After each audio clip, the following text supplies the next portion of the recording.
இருக்குது. இது வந்து ஊற ஊற நல்ல இனிப்பு நல்ல டேஸ்ட் வரும். இதை வந்து ஒரு பாட்டிலில் நம்ம மாற்றி வச்சிடலாம்.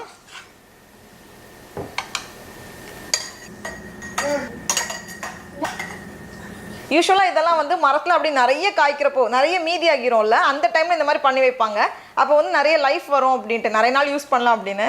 நான் வந்து கொஞ்சம் தான் இருந்தது, ஆனாலும் எப்போவுமே ஒரே மாதிரி இருக்கிறதுக்கு இது பரவாயில்ல அப்படின்னு சொல்லிட்டு சும்மா செஞ்சு வச்சுருக்கேன்.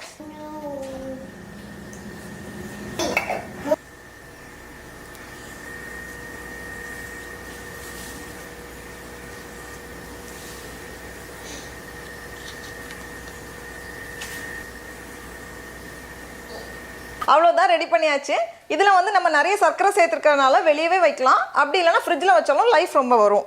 அதுக்கப்புறமா நம்ம அந்த தண்ணி மட்டும் வடிகட்டி வச்சோம்ல, இதை வந்து சும்மாவே குடிச்சிடலாம். ஏன்னா இந்த கும்குவாட்டில் வந்து இனிப்பு ஏற்கனவே இருக்கும்.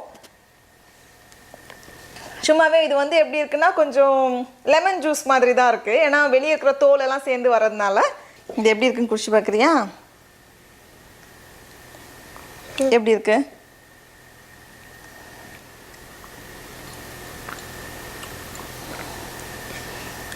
லெமன் ஜூஸ் மாதிரி இருக்கா? சரி, போலாமா? இது நம்ம அலான்ட்ராவோட பெட்டி கடை. இங்கே வந்து ஒரு லெமன் ஜூஸ் குடிக்கலாம் அப்படின்னு வந்திருக்கேன். கடைக்காரங்களை காணோம், கடைக்காரங்களோட ஃப்ரெண்டு மட்டும் உட்காந்துட்ருக்காங்க. இங்கே வந்து கொஞ்சம் ஃப்ரூட்ஸ் எல்லாம் வச்சுருக்காங்க, சின்ன சின்னதாக அழகாக இருக்குது.